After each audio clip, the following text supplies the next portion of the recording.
Buenas tardes, chicos. El día de hoy vamos a ver la clase de la sesión 10, que corresponde a infecciones intra y extracelulares.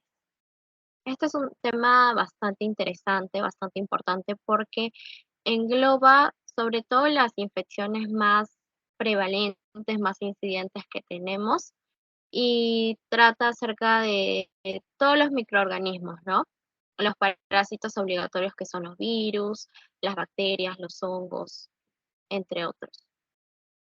Entonces, ahora vamos a tocar los más importantes y enfatizar sobre todo el mecanismo patogénico de cada uno, porque ustedes saben por microbiología, por parasitología, que los microorganismos siempre van a tener determinados factores de virulencia, que son los que finalmente van a traducir el cuadro clínico del paciente. Entonces, este tema es bastante importante que le presten atención porque les va a servir de acá para todos los cursos que lleven en realidad, los casos que vean en los hospitales, cuando lleven infectología, entre otros. Entonces, vamos a empezar con algunas de las generalidades, ¿ya? En primer lugar, las enfermedades infecciosas van a representar un gran problema a nivel de la salud pública. Es verdad que se ha intentado controlarlas, pero en la actualidad siguen afectando a muchas personas, sobre todo en países de vía de desarrollo, entre los cuales pues se encuentra nuestro país. Entonces, si bien algunas se han logrado controlarlas mediante la vacunación, mediante métodos de higiene, de prevención, han aparecido otras nuevas infecciones como el coronavirus, el COVID-19, eh, entre otros. Entonces, también es importante acá enfatizar que hay muchos microorganismos que han logrado tener resistencia a muchos medicamentos. Sobre todo estamos hablando de las infecciones bacterianas, ¿no? Y este es un problema que deriva de la automedicación de la gente, que finalmente cuando recién van al médico se dan con la sorpresa de que sus infecciones son más resistentes y por lo tanto se les tiene que dar otros antibióticos mucho más fuertes y por mucho más tiempo. Entonces, esto es un poco de lo que a nivel de salud pública significan las enfermedades infecciosas. Entonces, estas van a ser enfermedades causadas por la presencia, crecimiento y multiplicación de un patógeno intra o extracelular, que va a producir invasión de tejidos, fluidos, cavidades del organismo estériles y van a desencadenar, como ya saben, cualquier microorganismo desconocido o patógeno desencadena una respuesta inflamatoria que es la responsable del cuadro clínico. Entonces, el agente patógeno, como ya les dije, va a tener sus factores de virulencia y va a invadir estas estructuras que ya les mencioné y finalmente se va a traducir en una respuesta inmune inflamatoria que si es limitada, pues va a tener un cuadro clínico limitado, no diseminado, pero si es una respuesta inmune ya muy excesiva, ustedes ya saben las consecuencias que puede llevar eso. Ya. Después, continuando con las generalidades, la clasificación de las infecciones se van a basar en muchos criterios. Primero, en su evolución del tiempo. Cuando hablamos de una infección aguda, pues nos referimos a una infección que aparece en algunas horas o en algunos días. Las subagudas ya son más días, semanas, y las crónicas ya son enfermedades que estamos hablando de meses. Por ejemplo, la tuberculosis, ¿no?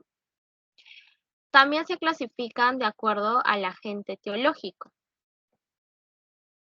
Las infecciones se pueden provocar por microorganismos que son bacterias, hongos, parásitos o estructuras acelulares que son los virus y los priones. Nosotros sabemos que estas estructuras pues no son considerados microorganismos porque no tienen células, que son la unidad mínima de la vida.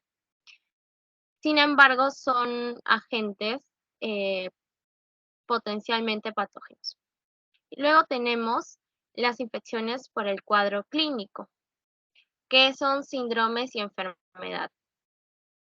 Bueno, los síndromes más que todo son el conjunto de signos y síntomas. Y la enfermedad señala una causa específica del estado de salud. O sea, los síndromes pueden abarcar diferentes, digamos, pueden estar presentes en diferentes enfermedades, pero cuando hablamos de una enfermedad, ya es que conocemos la etiología exacta de lo que está causando el problema en la persona. Y luego está las infecciones por factores inherentes al huésped o a su entorno. Esto ya es más que todo del propio ser humano. ¿Cómo está tu sistema inmune? Si estás inmunocomprometido, si eres inmunocompetente, si tienes alguna enfermedad, por ejemplo, VIH, que te va a volver más susceptible a las infecciones. Luego, la edad. Nosotros sabemos que los pacientes con más susceptibilidad a adquirir infecciones son los neonatos o también los adultos mayores, pacientes, las mujeres cuando están en estado de gestación. También el sexo, hay algunas infecciones, por ejemplo, las infecciones urinarias son más comunes en las mujeres, justamente por la anatomía de su sistema genitourinario. Y también infecciones adquiridas y también la ocupación, ¿no? A veces hay personas que por su mismo trabajo, por ejemplo, el personal de salud está expuesto a mayores infecciones, a diferencia de otras personas que trabajan en otros ámbitos laborales. Y tenemos luego otra clasificación que son las infecciones exógenas y endógenas. Aquí es importante mencionar que en las exógenas hay una contaminación directa por microorganismos del ambiente. ¿Y dónde va a ocurrir esto más que todo? En zonas de pobreza, por contaminación directa de microorganismos que haya en el aire, en el suelo, en el agua, u otras personas que están en tu entorno infectadas, ¿no? Y que te puedan contagiar. ¿Cuáles son las vías de transmisión? Fecal oral, sobre todo esta es en los parásitos, vía aérea, inoculación transcutánea directa, vía parenteral, vía sexual y mediante artrópodos, insectos, que son los vectores, ¿no? Luego, las infecciones endógenas patógenas, en este caso, ocurre más que todo en países desarrollados y son causados por los microorganismos que viven en nuestra microflora que colonizan habitualmente al huésped. O sea, ustedes saben que, por ejemplo, a nivel intestinal o a nivel de nuestra piel, nosotros tenemos algunos microorganismos con los cuales tenemos relaciones de comensalismo, ¿no? Ellos se alimentan de algunas sustancias de algunos nutrientes, pero no nos provocan daño. Pero ¿qué pasa?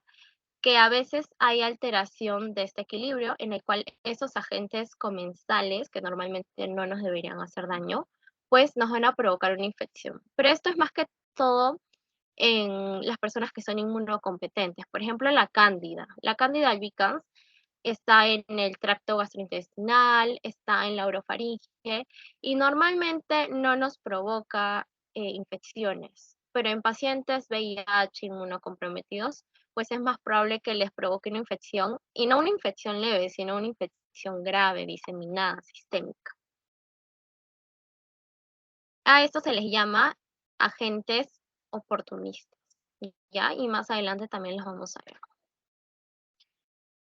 A ver, luego ya entrando un poco más a lo que son los agentes patógenos de estas infecciones, ya hemos visto generalidades, pero ya enfocándonos un poco más en quiénes son los causantes de estas infecciones, pues acá tenemos estos, ¿ya? Este cuadrito a modo de resumen engloba a todos. Y es importante que se sepan algunos datos generales de cada uno, porque cada uno tiene sus particularidades que nos van a ayudar a entender posteriormente el cuadro clínico de cada infección. Entonces, los priones son agentes infecciosos bastante sencillos, son acelulares y tienen una proteína denominada proteína priónica, el PRP. No tienen información genética al igual de los virus, porque no tienen célula, no tienen material genético. Es decir, no tienen ni ADN ni ARN. En su patogenia está que su proteína priónica se va a cambiar en la isoforma. Esta es la isoforma PRPSC, que va a ser resistente a las proteinasas, o sea, va a ser resistente a las enzimas que son encargadas de destruir esta proteína. Y van a causar encefalopatías espongiformes transmisibles, como encefalopatía bovina, el curu, entre otros. Luego están los virus, que también son organismos intracelulares obligatorios. Esto quiere decir que si es que no se meten en una célula, si es que no infectan células, no pueden vivir, no pueden desarrollarse, porque ustedes saben que una vez que los virus entran a nuestra célula, pues van a usar toda nuestra maquinaria para replicarse y para producir más virus, lo cual no lo pueden hacer en el medio extracelular. Por eso se les llama parásitos intracelulares obligatorios. Su estructura está compuesta por ácidos nucleicos, ADN o ARN, cubiertos de una cápside. Y la cápside a veces puede ser una membrana lipídica. Cada virus va a poseer o ADN o ARN. Por eso siempre en la clasificación, pues los podemos clasificar según su ácido nucleico, que es lo que vimos la clase pasada, por ejemplo, cuando hablamos del virus de papiloma humano. Se les puede clasificar de acuerdo a la forma de su cápside, si tienen o no membrana lipídica, por su forma de replicación o por su tropismo celular, que son los tejidos que, digamos, sus tejidos favoritos donde invaden. ¿Qué causa infecciones transitorias, infecciones crónicas, latentes, tumores? Entre ellos destacamos, pues, por ejemplo, el virus de hepatitis, el VIH, el virus de Epstein-Barr. Luego tenemos a los bacteriófagos, plásmidos y transposones.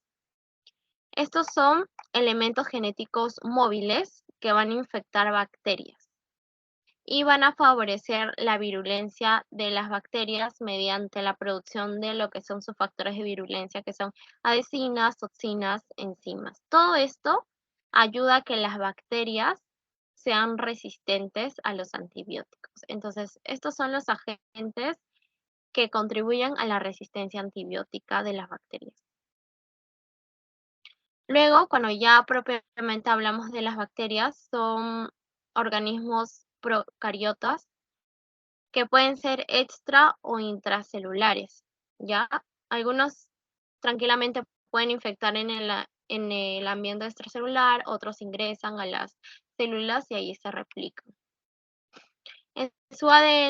En su estructura, perdón, tienen ADN, ARN, una membrana celular, una pared celular. Recordemos que cuando la pared celular tiene bastantes peptidoglucanos, o sea, es gruesita, es gram positiva y por eso es de color violeta. Pero cuando es delgada y tiene dos membranitas fosfolipídicas, y estamos hablando de la gram negativa, que se tiñe a la tinción gram de un color como rosadito, fucsia. Pueden tener proyecciones de membranas, que son los flagelos, los cilios, que los ayudan a movilizarse de un lado a otro, y se van a clasificar de acuerdo a su tinción gram, a su forma, o sea, si son bacterias coco, bacterias bacilos, y a su forma de respiración aeróbica y anaeróbica. Chicos, quiero ver, ya, quería ver si me estaban escuchando bien. Entonces, continuando con lo que son las clamidias, ricketsias, micoplasmas, que están aquí abajito. Bueno, estas se dividen por fisión binaria y son sensibles a los antibióticos, entonces como que los pacientes que se infecten van a tener buen pronóstico dentro de todo. Ay. El micoplasma va a carecer de pared celular y son los organismos vivos más diminutos, ¿ya? Eso les pueden preguntar, no se olviden. Micoplasma, organismos más diminutos. La clamidia no puede sintetizar ATP y junto a las rickettsias son organismos intracelulares obligatorios, al igual que los virus. Necesitan de la maquinaria celular para poder sobrevivir y replicarse. Luego están los hongos. En el caso de los hongos, estos son organismos eucariotas de paredes gruesas que contienen lo que es quitina, membranas de ergostol, y van a crecer en forma de levaduras que son como que así, tienen una forma de yemitas, o en forma de hifas que son más como rectangulares, son más larguitas. Algunos tienen dimorfismo térmico, es decir, en dentro del organismo a temperatura corporal van a estar en forma de levaduras, pero cuando están en el ambiente van a estar en forma de hifas. O sea, es un mecanismo de adaptación de acuerdo a la temperatura del entorno en el que se encuentren. Pueden producir esporas, que son las llamadas conidias, y muchas veces cuando se aspiran esas conidias, justamente ahí ocurre la infección de los hongos. Causa infecciones superficiales, sobre todo en los pacientes inmunocompetentes, y profundas u oportunistas en los pacientes ya inmunosuprimidos.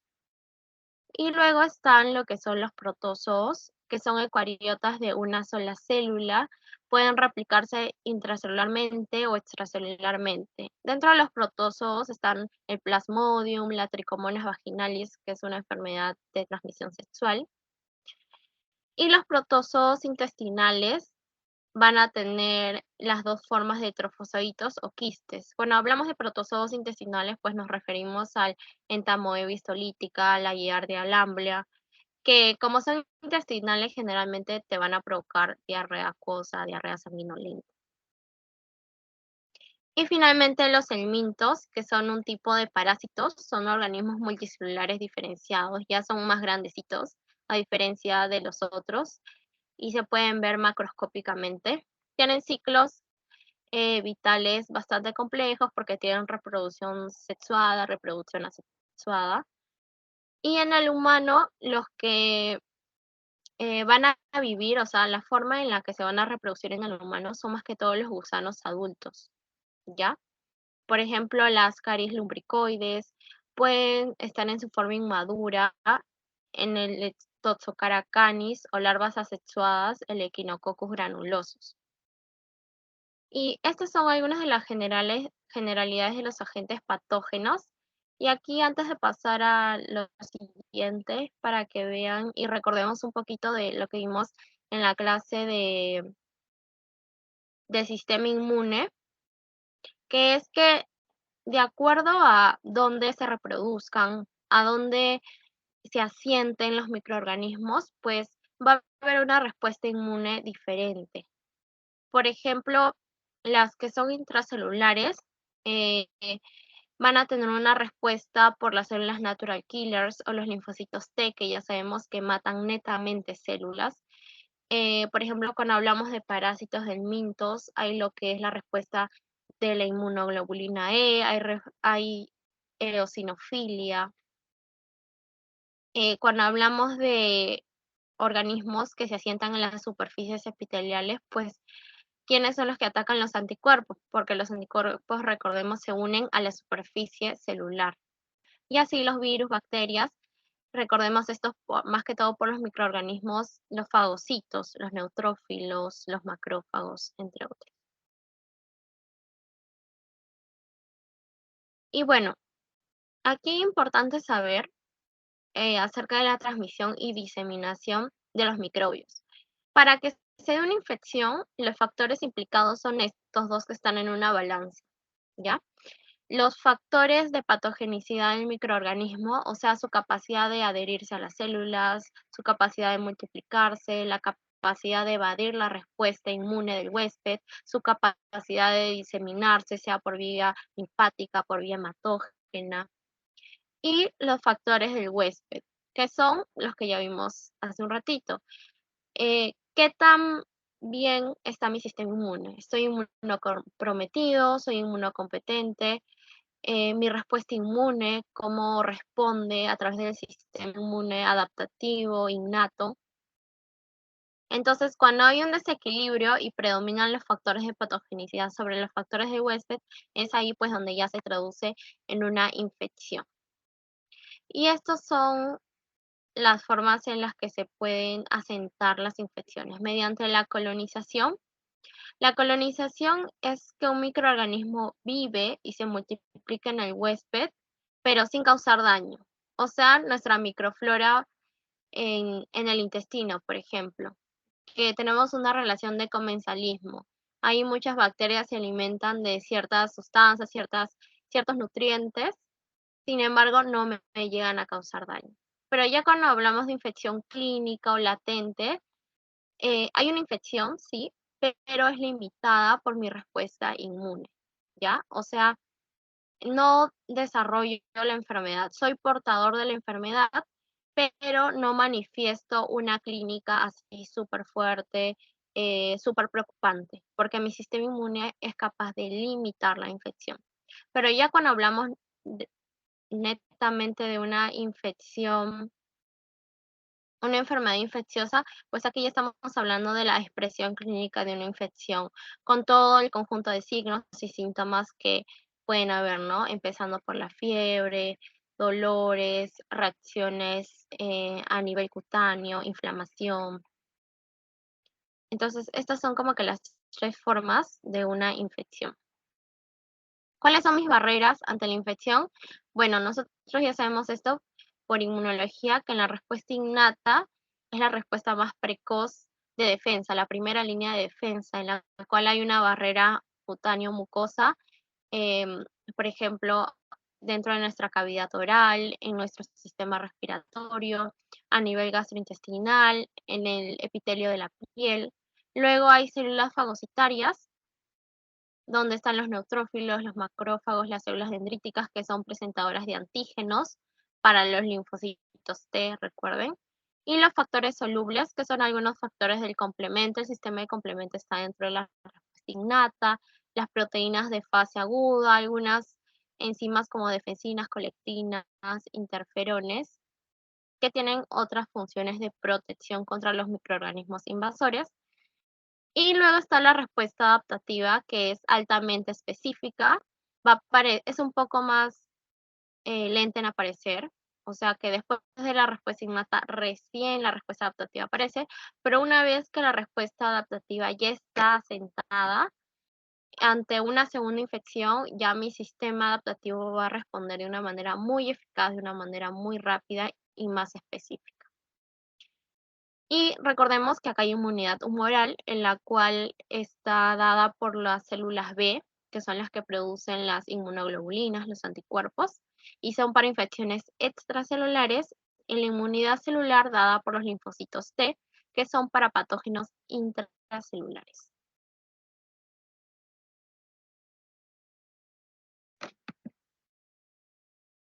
Ya. Esto es, eh, rápidamente lo vamos a ver sobre las técnicas para el diagnóstico de agentes infecciosos, para ahí que de repente les pueden hacer una pregunta. Pero también esto es importante recordarlo, sobre todo para sus clases prácticas en las cuales por ahí les pueden preguntar, ¿y qué tinción se usa para el agente infeccioso? Y todo esto es de acuerdo a la estructura, a la membrana lipídica, si tiene cápsida, toda la estructura del microorganismo, ¿no? Hematocilina y eosina es la tinción que casi siempre se utiliza para todo y la que tenemos em, en la universidad casi para todas las laminitas que se ven. Y son para cuerpos de inclusión de citomegalovirus, herpes, hongos como la cándida, algunos protozoos y todos los helmintos. La tinción Gram, sobre todo para bacterias. Recuerden, bacterias Gram positivas se tiñen de púrpura por su gran capa de peptidoglucanos y los Gram negativos se tiñen más que todo de rosaditas, color rojo. Luego la tinción ácido alcohol resistente para las micobacterias, Mycobacterium tuberculosis y las nocardias. La tinción Giemsia es para la leishmaniasis, parásitos de malaria, el musicarmín para los criptococos, que es un tipo de hongo, que más adelante lo vamos a ver. El cultivo es realmente para todo y más que todo se utiliza, por ejemplo, para infecciones urinarias, ¿no? Los urocultivos, los hemocultivos para las infecciones en sangre y sondas de ADN para los virus, bacterias y protozoos.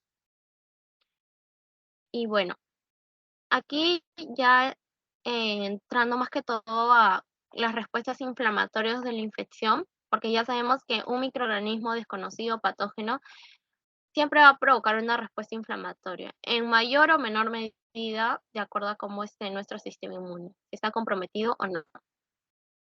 Entonces, aquí es importante conocer que existen sobre todo 5 respuestas inflamatorias a la infección. Primero, la inflamación supurativa. Lo supurativo hace relación a la presencia de pus, ¿ya? Y siempre que hay pus, acuérdense que son neutrófilos muertos. Es la acumulación de células muertas, sobre todo predominantemente polimorfonucleares, es decir, neutrófilos.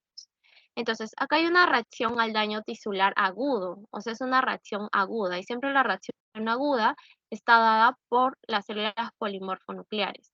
Y hay aumento de la permeabilidad vascular, infiltración leucocitaria con predominio de los neutrófilos. Entonces, los neutrófilos se agrupan, como ven acá, y forman todo esto que es un conglomerado que es pus. Se observa sobre todo en infecciones por gram positivos, o sea, Staphylococcus, Streptococcus, y en infecciones extracelulares y también en bacilos gram negativos. Su tamaño puede variar de microabscesos hasta una infección difusa. Por ejemplo, acá estamos viendo un microabsceso, ¿verdad? Esta lesión de microabsceso.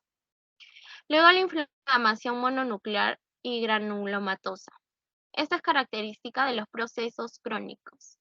O sea, en los agudos predomina lo polimorfonuclear y en lo crónico predomina lo mononuclear. En fase aguda de ciertas infecciones puede haber inflamación mononuclear, puede haber, por ejemplo, en virus, en parásitos, ¿ya? Pero esto más que todo es en procesos crónicos. Entonces, hay un infiltrado intersticial difuso donde hay células mononucleares, es decir, células plasmáticas, linfocitos, macrófagos. Y la inflamación granulomatosa, por ejemplo, nosotros tenemos inflamación granulomatosa en el Mycobacterium tuberculosis. En la tuberculosis tenemos a veces la formación de algunos granulomas donde hay presencia de infiltrado mononuclear, ¿ya? Y esta inflamación granulomatosa es debido a que los microorganismos que la causan son resistentes a la erradicación. O sea, no, el sistema inmune no es capaz de erradicarlos, entonces en respuesta a eso, como que los encapsulan y forman el granuloma y estimulan la respuesta de linfocitos T. Entonces, acá en el granuloma pues hay acumulación de macrófagos activados, que son células epiteloides, y pueden formar células gigantes. Y esto es algo que vimos cuando vimos la infección por tuberculosis, acuérdense. Luego la inflamación citopática citoproliferativa es una reacción en respuesta a los virus, algunos de los cuales se producen dentro de las células y van a formar agregados víricos que se van a ver como cuerpos de inclusión. Ahora, macroscópicamente, este tipo de inflamación puede provocar lo que son necrosis celular, que se traduce en ampollas, o proliferación celular con poco componente inflamatorio, que son las verrugas. Por ejemplo, acá vemos una lesión de verruga por BPH, y a nivel microscópico también está acá. Miren cómo se forma a nivel histopatológico y es un conglomerado de proliferación celular con muy poco componente inflamatorio. Asimismo, estas lesiones se pueden progresar a displasias, que sabemos que las displasias ya son lesiones precancerígenas y finalmente eh, se pueden desarrollar lo que son ya neoplasias. Luego tenemos a la inflamación necrotizante. Algunos microorganismos como el Clostridium van a secretar algunas toxinas que producen una necrosis terrible, que es la necrosis gangrenosa. Acuérdense, necrosis gangrenosa es pérdida de irrigación sanguínea más infección, donde lo encontramos, por ejemplo, en el pie diabético. Entonces, acá van a haber escasas células inflamatorias, pero las células van a preservar sus contornos. Luego la inflamación crónica y cicatrización, esta ya es como la vía final de muchas enfermedades, donde hay una cicatrización extensa con fibrosis. Aquí no hay tanto predominio de mononucleares, sino más que todo fibras de colágeno, porque hay mucha fibrosis. Aquí la tinción que se usa es la de tricrómica de Masson, y por ejemplo la podemos ver en cirrosis hepática, fibrosis pulmonar, ¿ya? Y acá es que ya los tejidos no se pueden regenerar, sino que ya simplemente es como que se parchan con fibras de colágeno para cicatrizar.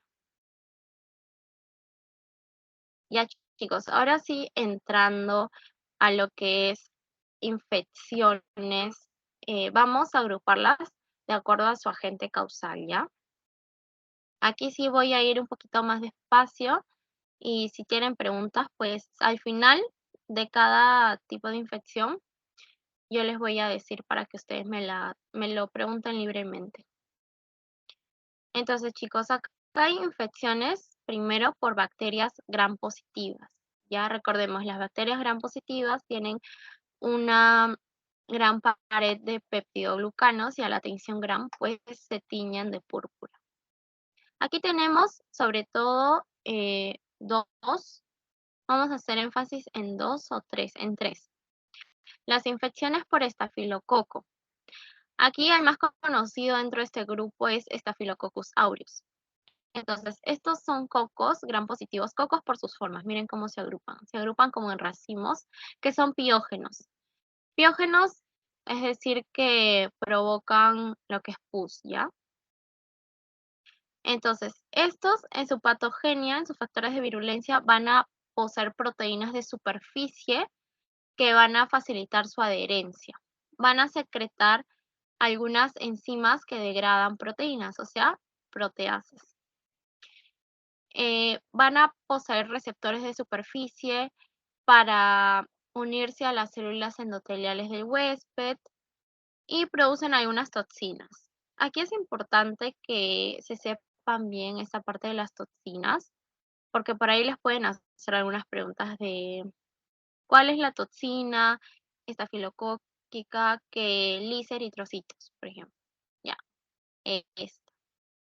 Entonces, la toxina alfa va a crear poros en la membrana de la célula.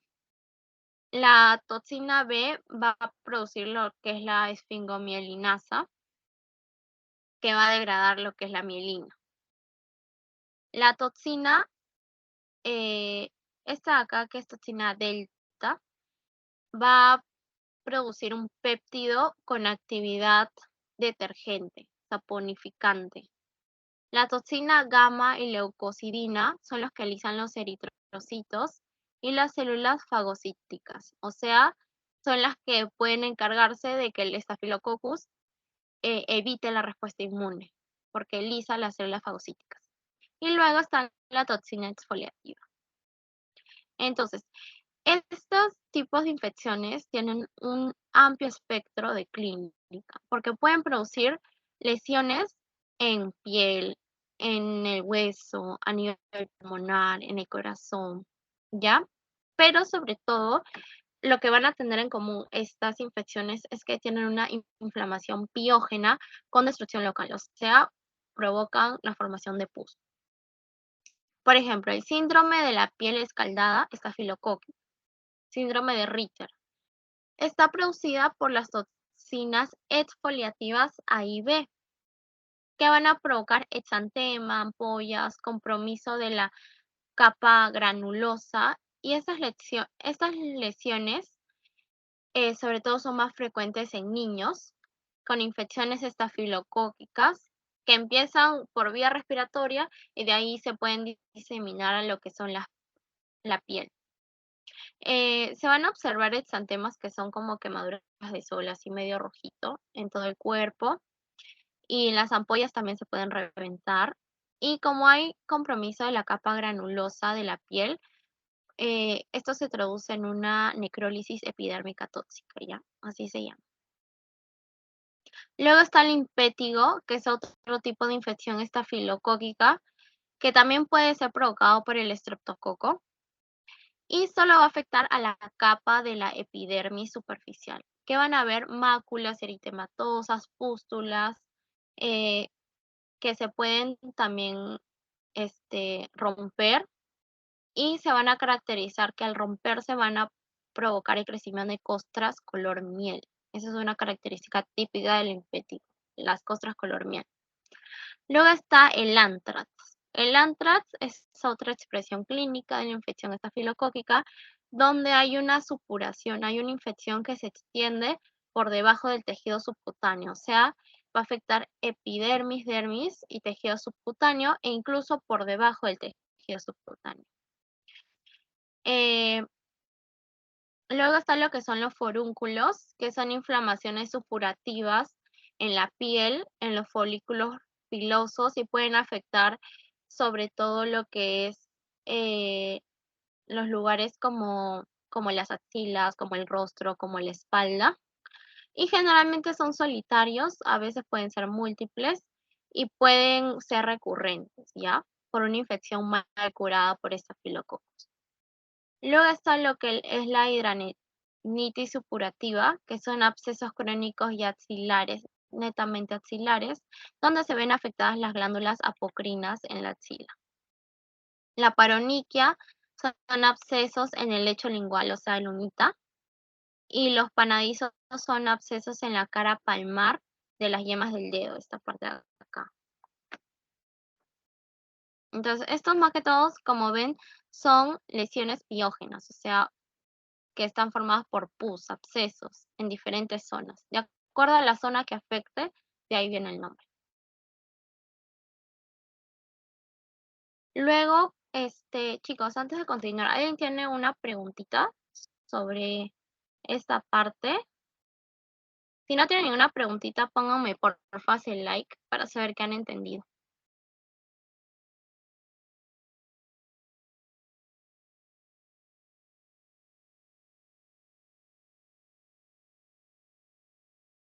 Chicos, no veo ningún like. ¿No han entendido o se han entendido?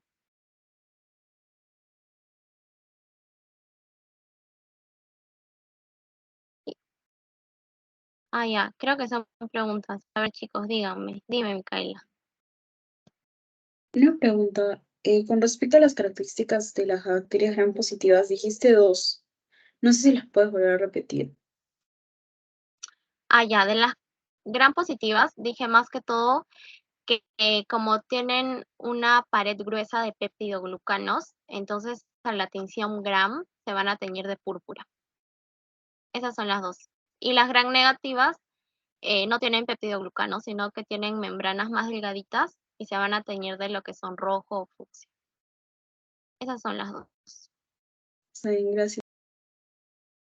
Ya, perfecto. No sé si por ahí había otra manito. Si no, ya para continuar. Ya me parece que no. Entonces vamos a continuar por la siguiente infección gram positiva, que son los estreptococos y también la difteria. Entonces, chicos, acá en los estreptococcus es importante que no se confundan con la clínica de las estafilococcus. Pueden compartir algunas cosas, pero su, su patogenia va a ser diferente y algunos signos clínicos también van a ser diferentes.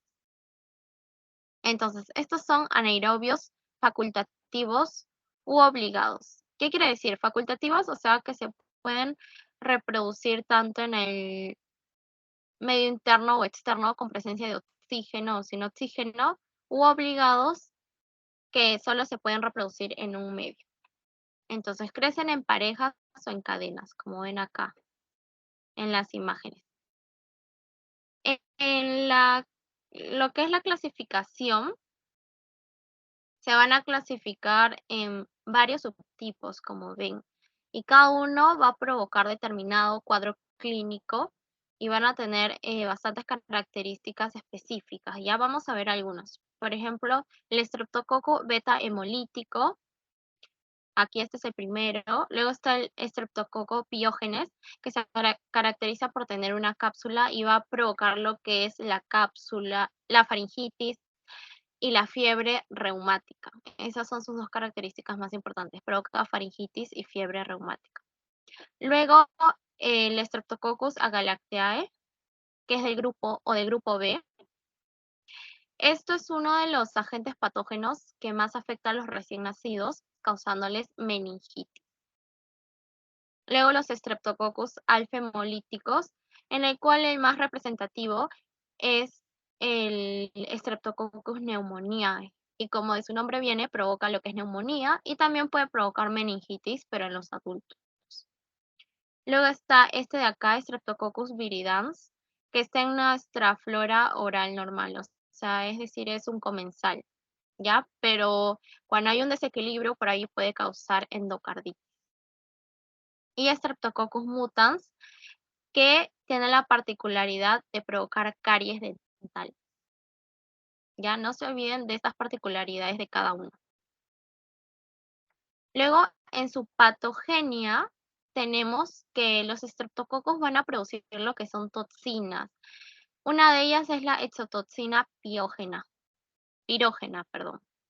Van a tener estas cápsulas que van a ser resistentes a la fagocitosis, o sea, su cápsula es el medio por el cual evaden la respuesta inmune. Sobre todo los que son los Streptococcus piógenes y neumoniaes son los que tienen esta cápsula más consolidada. Luego, cuando el Streptococcus pneumoniae es degradado, va a liberar una neumolicina que va a lisar las células del organismo y va a provocar daño tisular. Y además va a activar lo que es el complemento, dificultando que la bacteria se opsonice. Ya saben que la bacteria necesita ser opsonizada para ser reconocida por el sistema de complemento y finalmente ser fagocitada y degradada. Entonces, la neumolicina va a ayudar a que esta bacteria no sea opsonizada y no sea destruida. Y luego tenemos el Streptococcus mutans, que lo que va a hacer es desmineralizar lo que es los dientes, el esmalte dental. ¿Cómo? Porque metaboliza ácido láctico y el ácido láctico va a contribuir a que se desmineralice todo lo que es el esmalte de los dientes. Aquí en su clínica vamos a enfatizar en 4 cuadros clínicos que son los más representativos. Pero para que sepan, estas son infecciones supurativas que afectan piel, orofaringe, pulmones, válvulas cardíacas, glomerulonefritis, por inmunocomplejos, eritema nodoso. Y lo que tienen en común es que hay una inflamación piógena con destrucción local. A ver, primero tenemos lo que es la neumonía. La neumonía acá es causada por el agente del grupo de los alfa-hemolíticos, que es el Streptococcus pneumoniae. Y el Streptococcus pneumoniae va a ser el agente causal más importante de la neumonía adquirida en la comunidad, porque recuerden que hay neumonía adquirida en la comunidad y neumonía adquirida en los centros hospitalarios. Entonces, cuando hablamos de adquirida en la comunidad, o sea, aquí donde vivimos, en el distrito, en la vecindad donde vivimos, el agente causal más común es Streptococcus pneumoniae. ¿Qué va a haber a la histopatología? Una consolidación fibrino supurada, que puede afectar o una parte del pulmón o puede estar medio diseminado en el pulmón. Va a haber un montón de exudado compuesto por polimorfonucleares, aquí está, intraalveolar, con septos alveolares intactos. O sea, es decir, miren, aquí los bordecitos de los alveolos pues están conservados, no hay destrucción de paredes alveolares. Sin embargo, dentro de ellos hay este exudado donde hay predominio de polimorfonucleares. Luego tenemos las infecciones cutáneas. Aquí las infecciones cutáneas van a ser similares a las producidas por los estafilococos. Primero tenemos lo que es la erisipela. La erisipela es producida por la exotoxina del Streptococcus piógenes. ¿Dónde está? Aquí está. Que es el que tiene la cápsula resistente a la fagocitosis, no se olvide. En la clínica, pues se va a apreciar un edema cutáneo eritematoso, así todo rojito, que se puede ir expandiendo. Eh, en la cara va a haber el signo de alas de mariposa, esto también es clave, de repente por ahí les pregunten. Estos signos, así como que particulares de cada cuadro clínico, acuérdenselo bien. Alas de mariposa aquí en el rostro, en los cachetitos, y en la histopatología va a haber inflamación, sobre todo neutrofílica, de las 3 capas cutáneas, o sea, de mi epidermis, de la dermis, y también de la región subcutánea. Puede haber formación de microabscesos a veces y la necrosis es muy rara, pero puede pasar. La escarlatina. La escarlatina está asociada a amigdalitis por Streptococcus pyogenes. Acá es importante entender que muchas veces estas infecciones al inicio van a ser infecciones respiratorias, pero cuando este tipo de infecciones, Staphylococcus, Streptococcus, son mal curadas, pueden diseminarse a otras áreas, a otras zonas de nuestro organismo, por ejemplo, a nivel de la piel y provocar lesiones cutáneas. Entonces, acá en la escarlatina una persona que ha tenido como antecedente amigdalitis por Streptococcus pyogenes puede presentar esta lesión cutánea y son exantemas eritematosos punteados. O sea, es como un sarpullido, en pocas palabras. A nivel coloquial diríamos sarpullido en todas las partes de nuestro organismo, puntitos en la cara, en los miembros inferiores, superiores, en el abdomen, en el tronco, en todos lados.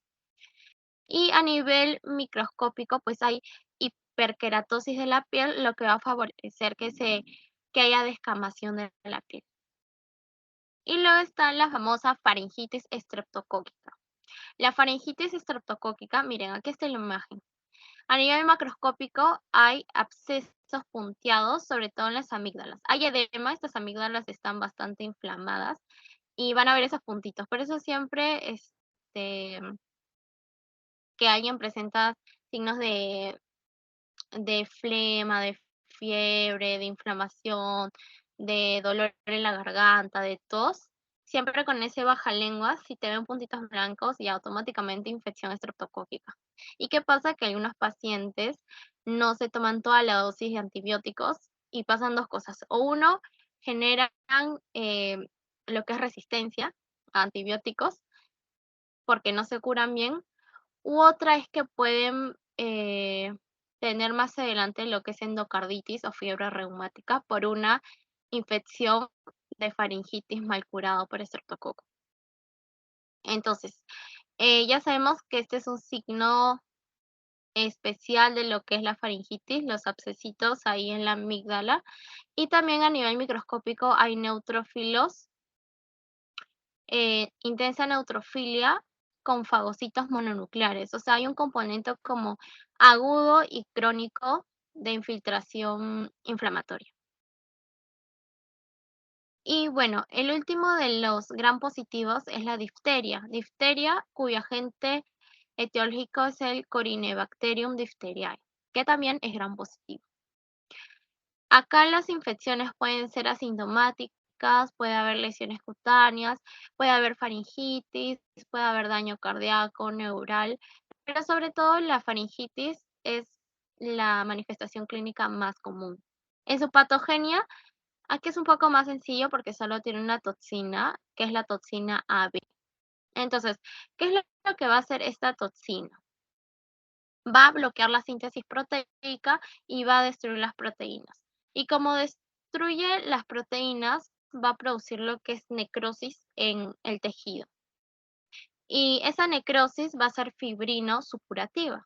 Entonces, todo ese tejido necrotizado, al coagularse, va a formar esa membrana típica de la difteria, que es una membrana densa, gris, oscura, que está sobre todo en la orofaringe, visiblemente en la orofaringe. Entonces, es producto de la necrosis provocada por la toxina AB de la difteria.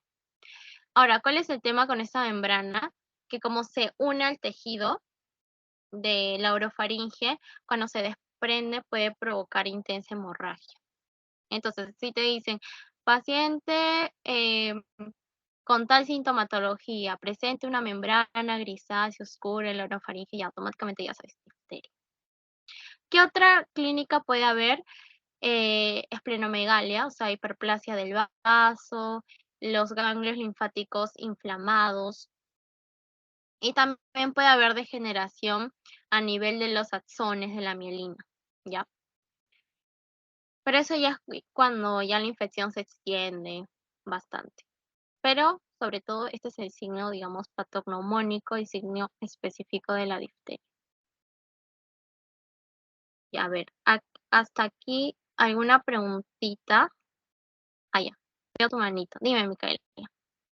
Sí, una pregunta respecto a los signos como neumonía, Erisipela, escarlatina, ¿son enfermedades que provoca cuadros clínicos, síntomas? No, ¿qué clasificación tienen? Ah, ya. Lo que es todas estas, desde erisipela y escarlatina, son el tipo de lesiones cutáneas que provoca la infección por estreptococo. Netamente lesiones cutáneas, porque ya la faringitis ya es propiamente una enfermedad respiratoria, ¿no? Pero estas son lesiones cutáneas de estreptococo. Ya. ¿Alguien más tiene una preguntita o continuando? Claro, acabo de ver tu mensaje, ya no te preocupes. Haces el póster y ya, te cuento la asistencia. Ya, chicos, vamos a continuar. Como ven, es una clase bastante interesante, pero un poco larguita, pero estamos avanzando bien, estamos bien de tiempo. Ya. Ahora que hemos visto infecciones gram positivas, vamos a ver las infecciones por bacterias gram negativas. Y acá recordemos que en la tinción gram, estas se van a teñir de lo que es rojito, rosado, porque no tienen una gran capa de peptidoglucano, sino que tienen membranas más delgaditas compuestas por fosfolípidos. Entonces, acá tenemos estas tres, que son las más representativas y que también son las que les han tocado en su clase. Neisseria, Pseudomonas y Tosferina. En el caso de la Neisseria, estos van a ser diplococos aeróbicos aplanados por ambos lados, o sea, tienen como que una forma de grano de café. Y acá podemos encontrar dos serotipos, Neisseria meningitidis y Neisseria gonorrhoeae, que tienen cuadros clínicos muy, muy diferentes, ¿ya? Pero para poder entender, primero vamos a empezar por acá, por su patogenia. La Neisseria tiene como factores de virulencia lo que son las proteínas de superficie, que son la OPA y la proteína pili, que se van a adherir a las células epiteliales no ciliadas en puertas de entrada. Células epiteliales no ciliadas. ¿En qué partes del organismo? A nivel de la uretra, a nivel del cuello uterino, a nivel de la nasofaringe. Entonces, más o menos ya se pueden ir pensando cuál va a ser su clínica por los órganos que está afectando. Nasofaringe, uretra y cuello uterino. Además, su segundo factor de virulencia es su capacidad de variación antigénica.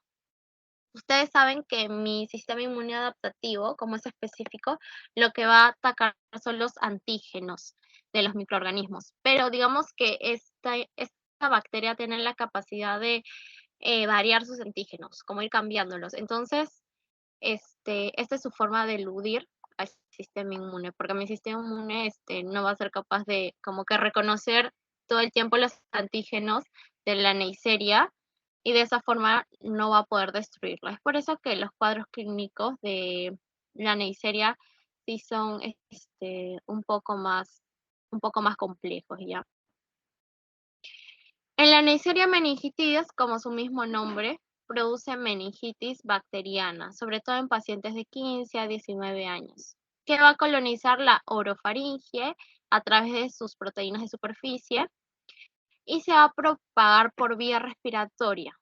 Va a invadir todo lo que es la vía respiratoria y finalmente va a salir a la sangre. Entonces, por vía hematógena, lo que va a hacer es destruir el sistema de complemento. Y su cápsula tiene una cápsula que permite que no sea opsonizada. Y así es como evade al sistema inmune. En cambio, la Neisseria gonorrhoeae, ya le suena un poco, es la que produce la gonorrea, ¿no? Que es una ETS bastante incidente en el mundo, en general en el mundo. En hombres lo que va a producir es uretritis y en las mujeres puede ser asintomática. Eh, Puede haber lo que es infección local, en la faringe, en los genitales, o puede haber infección diseminada. Ya infección diseminada es más que todo en los pacientes inmunocomprometidos, ¿no? Donde hay déficit de proteínas de complemento, porque recuerden que la Neisseria ataca al sistema de complemento. En los neonatos, lo que puede producir es ceguera, puede producir infección sistemática, o sea, sepsis. Pero sobre todo se caracteriza por su cuadro a nivel urogenital. Luego está la tosferina. La tosferina es una infección por bacteria gram negativa cuyo agente etiológico es la Bordetella pertussis, ¿ya? Que es un coco-bacilo gram negativo. Es una enfermedad aguda muy contagiosa que se caracteriza por una tos violenta, un estridor al momento de respirar, así como si te estuvieras ahogando, como en una crisis asmática donde respiras y suena como que te falta sensación de aire. Y se puede prevenir, sí, porque ahora hay una vacuna. Es más, hay una vacuna trivalente para tosferina, difteria y no me acuerdo qué más. Entonces, ¿qué va a colonizar? ¿Cuál va a ser su tropismo celular? El borde del epitelio bronquial. O sea, va a invadir allá los macrófagos del epitelio bronquial. Y su factor de virulencia está regulado por el gen que tiene esta bacteria, que es el gen de virulencia de Bordetella, que es el BVG. Ese es su primer factor de virulencia. Y también libera una toxina pertussis, así se llama, aquí está. Esta toxina lo que va a provocar es parálisis ciliar a nivel respiratorio y el bloqueo de la defensa pulmonar, porque nosotros sabemos que a nivel epitelial yo tengo un epitelio ciliado. ¿Por qué? Porque justamente los cilios ayudan como que a disipar a los microorganismos que vienen o disipar partículas que van a contaminar mi tracto respiratorio. Entonces, si esta toxina provoca la parálisis de los cilios, la primera línea defensora de mi sistema respiratorio va a estar bloqueada. A nivel histopatológico, bueno, a nivel general primero produce laringotraqueobronquitis, o sea, afecta la parte de la laringe, la tráquea y los bronquios. Se extiende bastante esta infección. En casos ya más complejos, más graves, puede provocar lo que es la erosión de la mucosa bronquial. No hay afección alveolar. Recuerden, es hasta los bronquios, no hay afección alveolar. Puede haber solamente si hay sobreinfección, que son casos muy raros, pero generalmente es hasta los bronquios. Y a nivel histopatológico hay hipercelularidad, hay hipertrofia de la mucosa bronquial por el edema, de los ganglios peribronquiales también están inflamados. Y finalmente la pseudomonas aeruginosa. La pseudomonas aeruginosa es una de las infecciones bacterianas gram negativas realmente más graves que le pueden pasar a una persona, sobre todo a una persona inmunocomprometida. ¿Por qué? Porque justamente estas son bacterias oportunistas frecuentes en pacientes con fibrosis quísticas, con quemaduras graves, con neutropenia.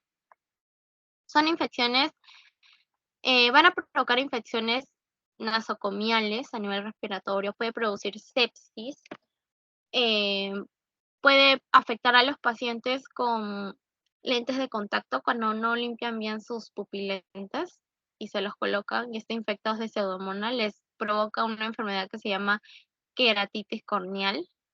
Puede provocar a nivel de corazón endocarditis, osteomielitis, o sea, infección de los huesos en los que son los pacientes que consumen drogas, y también otitis externa. Por ejemplo, en aquellos nadadores, em, pero que pues practican la natación en piscinas mal limpiadas. Puede haber pseudomonas allí. Entonces, en la patogenia tiene proteínas de adherencia, que son las pili, y se unen a las células epiteliales y a las células de la mucina del pulmón. Van a liberar una exotoxina, perdón, que va a provocar sepsis. Luego sale exotoxina, esa de acá. Va a inhibir una proteína, que es la proteína fijadora de guanina. Luego, en los pacientes que tienen fibrosis quística, que es una enfermedad con componente genético, esta pseudomonas va a segregar una sustancia que se llama alginato. Esta sustancia va a hacer que esta bacteria de acá no sea reconocida por los anticuerpos, ni por el sistema de complemento, ni sea fagocitada, ni los antibióticos hagan efecto sobre esta bacteria. O sea, ya se pueden imaginar que en los pacientes con fibrosis quística esta infección es letal, porque evade por todos lados al sistema inmune. Luego va a liberar lo que es la exoenzima S, que va a interferir con el crecimiento celular, porque va a bloquear determinadas partes del ciclo celular. Y secreta la fosfolipasa C. La fosfolipasa C es la que va a provocar que se alicen los hematíes, va a degradar el surfactante pulmonar. O sea, esta fosfolipasa puede hacer que haya anemia por lisis de los glóbulos rojos o que haya colapso pulmonar, porque el surfactante pulmonar es el que ayuda a que mi pulmón no colapse durante la respiración. También va a producir elastasa, que es un factor de virulencia de la pseudomonas que degrada la inmunoglobulina G como mecanismo de evasión. Y también esta elastasa va a hacer que se degrade proteínas de la matriz extracelular. Y finalmente también produce algunos componentes de hierro